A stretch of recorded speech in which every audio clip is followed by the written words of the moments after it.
জাকির ভাইয়া কই তো জাকির ভাইয়া আরে সবাই আছে দিয়ে দে তুই মাইক্রোফোন দাও মাইক্রোফোন দাও এবার বরণ করে নিচ্ছে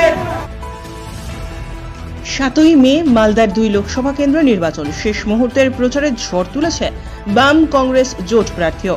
উটখোলা গাড়িতে করে এলাকার মানুষের কাছে ভোট প্রার্থনা করলেন উত্তর মালদা লোকসভা কেন্দ্রের বাম কংগ্রেস জোটের প্রার্থী মোস্তাক আলম। রতুয়া 2 ব্লকের মাদিয়াঘাট এলাকা থেকে শনিবার কাঠফাটা রৌদ্রের মধ্যে ভোট প্রচার শুরু হয়। এই প্রচার বরকল স্ট্যান্ড হয়ে আড়াইডাঙ্গা, পরানপুর, সম্বলপুর ও পীরগঞ্জ অঞ্চল পরিক্রমা করবে। প্রার্থীর স্বয়ং দলের নেতাকর্মীদের সাথে নিয়ে গোটা এলাকা ঘুরে বেড়াচ্ছেন। তৃণমূল এবং বিজেপির বিরুদ্ধে মানুষকে সোচ্চার হওয়ার বার্তা রাখছেন। পাশাপাশি বাম সমর্থিত কংগ্রেস মনোনীত প্রার্থী মোস্তাক আলমকে ভোট দেওয়ার আহ্বান জানাচ্ছেন বাম কংগ্রেস নেতৃত্বরা। প্রার্থী মোস্তাক আলম এ প্রসঙ্গে মন্তব্য করতে গিয়ে জানান, ধন্যবাদ।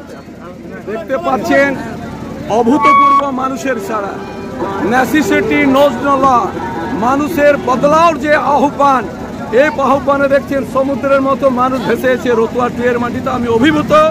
এখানকার মানুষের প্রতিজ্ঞা মমতা ব্যানার্জির পুলিশ আর মোদির সিবিআই, ইডি এবং ইনকাম ট্যাক্স কিছু কাজ করতে পারবে না।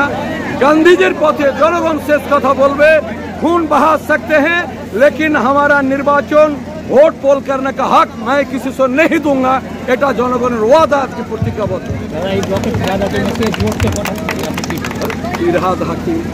ফিরহাদ হাকিমকে বলতে চাই, ও কি কিছু জানে?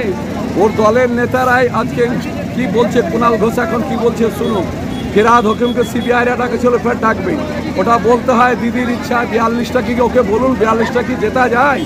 আর দিদি গেছিলেন বা কেন? কে পায়ে ধরে বলেছিল? আর ফিরবে আসলেন কেন?